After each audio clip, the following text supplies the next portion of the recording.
Olá, tudo bom, gente? Então, o prato da tarde de hoje, ensolarado e quente de Porto Alegre, é o vídeo, é o livro Morte e Vida Severina, de João Cabral de Melo Neto. Esse livro fantástico que já virou peça de teatro, já virou filme e também foi o mote para um álbum de Chico Buarque. Morte e Vida Severina faz parte de uma trilogia deste fantástico autor pernambucano. Ele é a última parte da trilogia que se inicia com o Cão Sem Plumas, de 1950, depois vem O Rio, que é um pouco depois, e por último vem Morte e Vida Severina, que foi escrito de 1954 até 1955. Pois bem, esse livro já tem uma coisa interessante no título. A palavra severino, severina, ela é utilizada por meio da metonímia, que é aquela figura de linguagem que tu troca o nome de algo por uma outra coisa que tem um vínculo de sentido muito forte entre ambas. Então, a palavra severino, ela é um substantivo próprio, ou seja, ela é um nome, né? Pois bem, só que quando ela é utilizada neste contexto literário, ela assume o mote de ser o símbolo do povo nordestino, ou seja, o maior número de pessoas possíveis, porque esse nome ele é muito comum lá no Nordeste. É como se fosse assim um Silva, um Santos, né? Algo desse gênero aí. Eu tô com o celular na mão, aí às vezes eu troco de mão para não ficar muito cansativo, né? Porque live raiz, né? Eu preciso comprar um apoiador de telefone. Pois bem, vamos à obra em si. Nesta obra, então, João Cabral de Melo Neto descreve o percurso de morte e vida do retirante Severino. Como eu falei, ele é o símbolo de todos os nordestinos que sofrem algum tipo de miséria pessoal. Pois bem,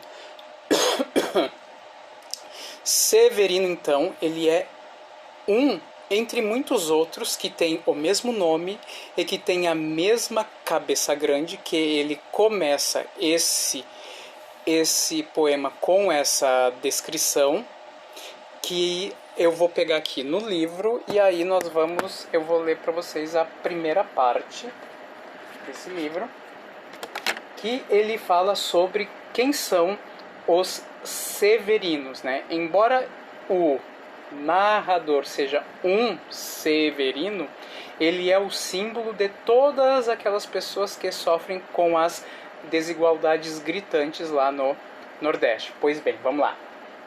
O meu nome é Severino, não tenho outro de pia, como há muitos severinos, que é santo de Romaria. Deram então de me chamar Severino de Maria. Como há muitos severinos com mães chamadas Maria, fiquei sendo o da Maria do finado Zacarias. Mas isso ainda diz pouco. Há muitos na freguesia, por causa de um coronel que se chamou Zacarias, e que foi o mais antigo senhor desta sesmaria. Então ele vai falando o quê?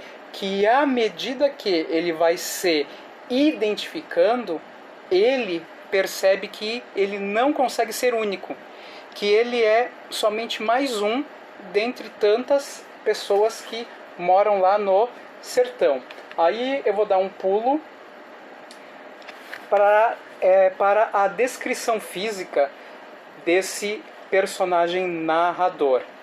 Somos muitos severinos, iguais em tudo na vida, na mesma cabeça grande que a custo é que se equilibra, no mesmo ventre crescido, sobre as mesmas pernas finas, e iguais também porque o sangue que usamos tem pouca tinta. E somos severinos, iguais em tudo na vida. Morremos de morte igual, mesma morte severina, que é a morte de que se morre, de velhice antes dos 30, de emboscada antes dos 20, de fome um pouco por dia, de fraqueza e de doença, é que a morte severina ataca em qualquer idade, até em gente não nascida. Vocês estão vendo que o poema ele tem um teor o quê? Ele tem um teor dramático, mas não é dramático, mas é no sentido de alguém que, né, exacerba, né, a sua dor e também o sofrimento. Dramático aí é o quê? É o sentido grego da palavra, que é para se prestar ao teatro, né? Então, o percurso do Severino, ele parte do sertão rumo à capital, Recife. Então ele sai lá do sertão, passa pelo Agreste e ele termina lá na Zona da Mata. Então, a primeira parte dessa narrativa, ela é marcada pela presença constante da morte, né? No meio da paisagem, né, dura de chão de pedra, né? A morte é dura e sempre tem uma relação com a pobreza e com o trabalho. Ou é, como eu falei, né, aquela morte, né, matada por causa de emboscadas, ou é por causa da situação miserável, né? Então, dize que leva somente coisas de não, fome, sede, privação. Ele fala num trecho dessa obra, então, né? No meio da miséria do sertão, Severino topa com uma senhora em uma casa um pouquinho melhor. E aí ele pergunta para ela sobre trabalho.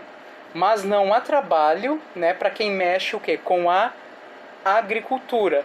Por quê? Por causa do solo que não dá nada por causa da falta de água.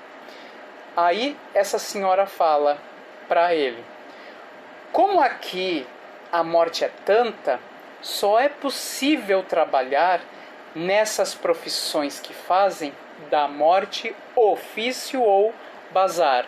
O que ela quis dizer? Que há muito trabalho para quem trabalha com a morte, ou seja, aquelas carpideiras, quem assim faz os caixões, quem assim enterra, né, as pessoas mortas. Então, é esse o tipo de trabalho que não falta lá no sertão, que é o quê? Aquele trabalho relacionado com a morte. Então, ó, conforme ele vai se aproximando lá do litoral, né, a terra começa a quê? A ser menos dura e mais mole. Mas só que a morte, ela não abranda, ou seja, continua, né, havendo muita morte por causa das situações miseráveis de vida. Portanto, esse livro do João Cabral de Melo Neto, ele é um livro que tem um cunho político bastante forte, né? Ele tem um cunho, né, até de certa forma panfletário, mas não é o panfletário, né, chão padrão. Ele é um panfletário artístico, que ele mexe com as pessoas e não há como refutar. Tá ali e tá forte.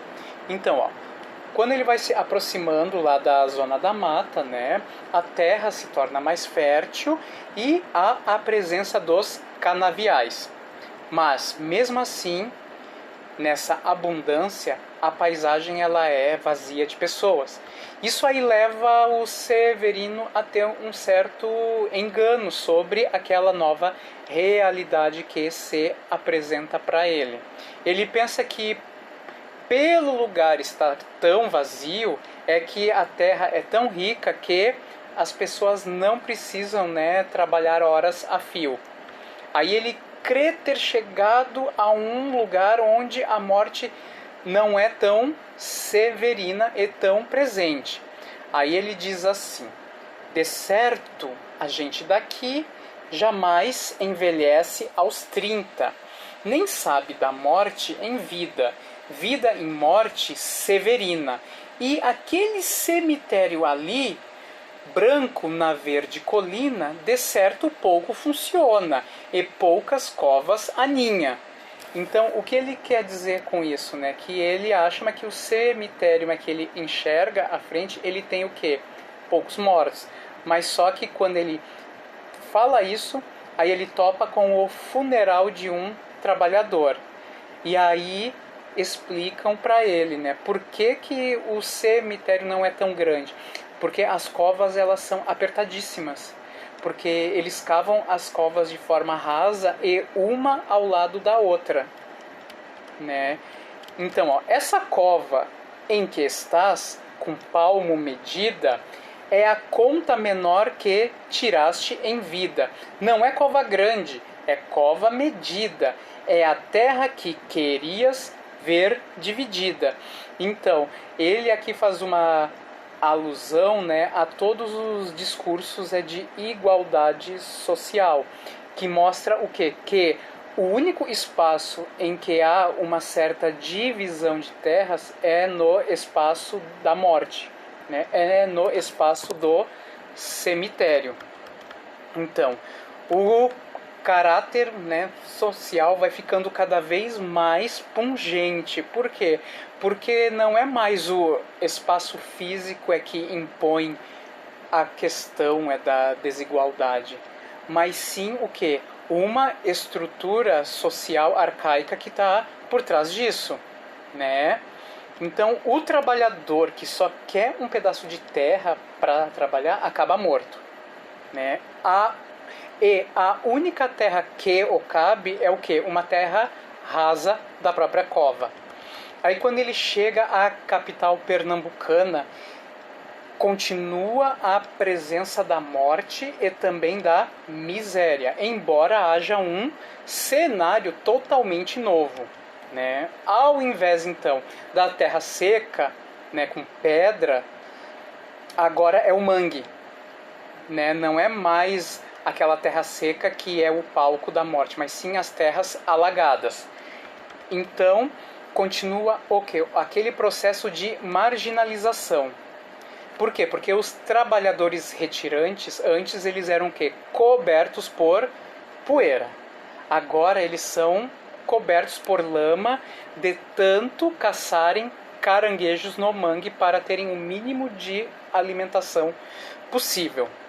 Então isso aí causa um baque muito grande no narrador Severino, que busca o suicídio como uma boa opção de vida, né, para dar um fim à morte severina, que o acompanha desde o sertão até a metrópole, né, pernambucana.